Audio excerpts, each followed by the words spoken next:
Have you noticed this clip going around? It shows Erica standing alongside Yair Netanyahu. Yes, the son of Benjamin Netanyahu. And now, suddenly, she appears on Fox News, speaking Hebrew, publicly telling Candace Owens to stop. But stop what exactly? Asking questions? Highlighting inconsistencies? Or digging deeper into a story that keeps raising more questions the more you look at it? Now Candace Owens has stepped in again, and this time, her claim is turning even more heads. Because this isn't just about Erica anymore. This time, she's pulled Yair Netanyahu directly into the conversation, and that twist has caught a lot of people off guard. According to Candace, there are allegations suggesting that Erica may have once had a personal connection with Yair that goes far beyond what people assumed. One claim even hints at a possible pregnancy, something that was never publicly addressed. That single statement has pushed people to start digging. Old interviews, old photos, old timelines. Everything is being re-examined. Now here's where things get more interesting. A photo from June 2019 resurfaced online. In it, Erica is standing with Yair Netanyahu, and Tyler Bohr is also there. At first glance, it might look like just another event photo, but people notice something else. The body language. There's no distance, no awkwardness. They look comfortable, familiar even, and that's what raised eyebrows. Because that date overlaps with the time when Erica was reportedly getting closer to Charlie Kirk. So naturally, people started asking questions. Were these connections overlapping? How well did they actually know each other? And why has none of this ever been clearly explained? Before this, there wasn't much public discussion linking Erica and Yair in a personal way. But now, with this photo and Candace's claims combined, the conversation has completely shifted. And it didn't stop there. After Charlie passed, Erica made a statement saying she had never dated anyone before him. At first, many people believed it. But the internet did what it always does. It started digging. Old clips began resurfacing. Archive posts, photos. Some of them appeared to show Erica in past relationships long before Charlie. Not just casual interactions, but moments that looked personal. And as more content surfaced, the conversation changed quickly. It wasn't just speculation anymore. People started pointing out direct contradictions. This doesn't match your statement. That's what many were saying. And when multiple clips and posts started stacking up, the situation intensified. Because now it wasn't just about one claim. It became a bigger question. If parts of the story don't line up, what else hasn't been fully explained? Then another layer was added. A resurfaced interview clip mentioned a private meeting involving a major donor, a massive financial offer, and even a call involving high-level figures. At the time, it sounded like strategy. But now, people are revisiting it with a completely different perspective. Even small details, like certain questions asked during that meeting, are being looked at more closely. And then more names started entering the conversation. Cat Phillips, Tyler J. Massey. Old photos and videos resurfaced, showing Erica interacting closely with both. In one clip, she appears auditioning alongside Tyler. And viewers immediately notice how natural their chemistry looked. Not distant, not new, but familiar. And once again, that raised more questions. Because now, people aren't just looking at isolated moments. They're connecting timelines, comparing statements, and trying to figure out what actually adds up. At this point, the conversation has moved far beyond a single claim.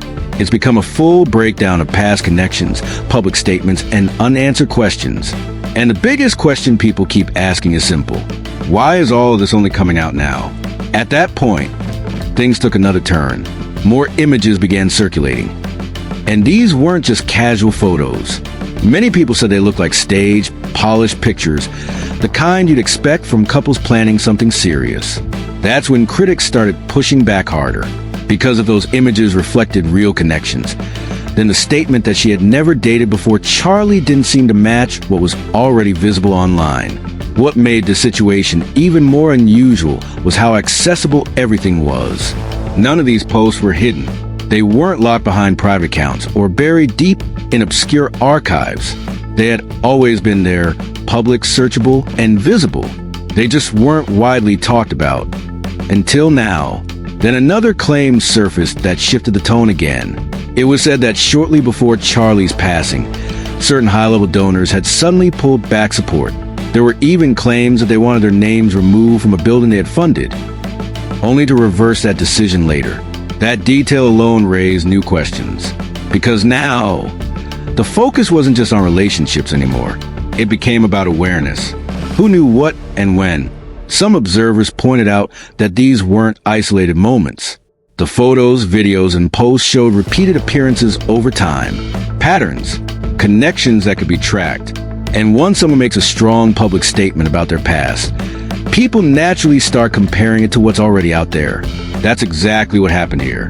Old captions were reread, clips were reshared, familiar faces in past posts were identified and discussed all over again.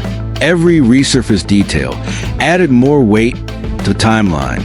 Now, with the photo involving Yair Netanyahu already raising eyebrows and these past connections adding context, some people believe they're seeing something bigger. To them, it's no longer about a single claim. It's about how clips from different years were placed side by side. Timelines were compared. And once that started happening, the conversation intensified. It was no longer about isolated appearances. It became about patterns, and whether those patterns had ever been fully explained. Some commentators argue there are too many overlaps to ignore. Others urge caution, saying that conclusions shouldn't be drawn without solid proof. And that tension between curiosity and skepticism is exactly what's keeping this topic alive. Because every new detail raises more questions and answers. Then Candace Owens' earlier claims began resurfacing again. This time, people weren't dismissing them as quickly. Instead, they were being re-examined alongside timelines, photos, and archive clips. The discussion became more layered, more complex. Now, it wasn't just about what was being said, but how those claims lined up with what people could actually see. Candace framed the situation as a matter of honesty, suggesting that not everything about the past had been fully shared. At first, many people brushed that off. It sounded like just another heated online clash. But as more material surfaced, that perception started to change. Then came the response. Erica pushed back publicly, calling the accusations attention-seeking and accusing Candace of exploiting the situation. The exchanges were sharp, direct, and very public. But one thing stood out to many observers. Despite the back and forth, the central claim itself wasn't directly addressed. And that silence became part of the conversation because it encouraged more people to start digging on their own.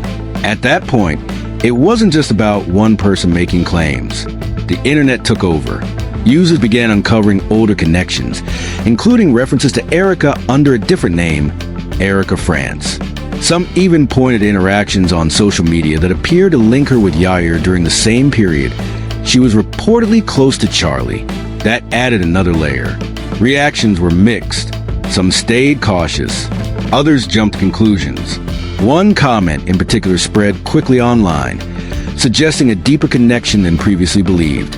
As more archive content surfaced, what once seemed like unrelated moments started to feel connected for many viewers.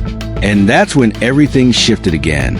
At this stage, everything started being looked at differently. Clips that once felt ordinary were now being rewatched with a new perspective. Old interviews were replayed. Past social media activity was checked again. Photos that once meant nothing were now being analyzed in detail. But not everyone agreed with where this was heading. Some people pushed back. They warned that online communities can sometimes connect dots that don't actually belong together. They pointed out an important difference. Seeing people in the same place is not the same as proving a deeper connection. And that's where the debate really took shape. On one side, people raising questions. On the other, people demanding solid proof. For every claim, there was a counterargument. For every doubt, someone brought forward another clip, another screenshot, another timestamp. And that constant back and forth is exactly what kept the conversation alive. Because now it's not just about what's been shown. It's about what people believe those moments actually mean. With more attention coming in, the pressure has only increased. Viewers are trying to separate facts from assumptions. and figure out what might still be missing from the bigger picture. And this is exactly why Candace Owens hasn't backed away from the discussion. From her perspective, this was never just about Erica's past relationships. She has consistently suggested that this goes much deeper. According to Candace, the real issue could involve political influence behind the scenes. That's a serious claim, and it immediately changed the tone of the conversation. She has argued that before Charlie's passing, he may have been under pressure from powerful figures connected to pro-Israel circles. Not just disagreement, but influence tied to funding, donors, and private expectations. Things happening out of public view. The situation escalated further when Candace spoke about alleged private conversations. She claimed that Charlie had expressed feeling pressured, even isolated, that he had lost support, and that he was being pushed in directions he wasn't fully comfortable with. For some viewers, that detail changed everything. Because if true, it suggests a shift in mindset from someone who had publicly held strong positions for years. Candace continues to frame that shift as a key turning point. Not random, but significant. And now, with Erica being linked to overlapping circles, including appearances alongside Yair Netanyahu years before Charlie, many people are reassessing the entire timeline. The discussion has moved beyond simple connections. Now it's about depth, about context, about whether these relationships intersected in ways that weren't obvious before. If even part of Candace's perspective holds weight, then the focus moves far beyond resurfaced photos or past dating history. It becomes about something bigger. Why did Charlie feel pressure? Who did he believe was influencing him? And how do Erica's past connections fit into that larger picture? Seen from that angle, even a single photo, like the one from 2019, starts to carry more significance for some observers. Not because it proves anything on its own, but because of where it sits in the timeline. And that's where the biggest questions still remain. No clear answers, just more pieces being added to a story that people are still trying to understand. So now the question is yours. Do these connections point to something deeper, or is this all being overanalyzed? Let me know what you think in the comments. And if you found this breakdown helpful, don't forget to like the video, subscribe to the channel, and share with others following this story. I'll see you in the next one.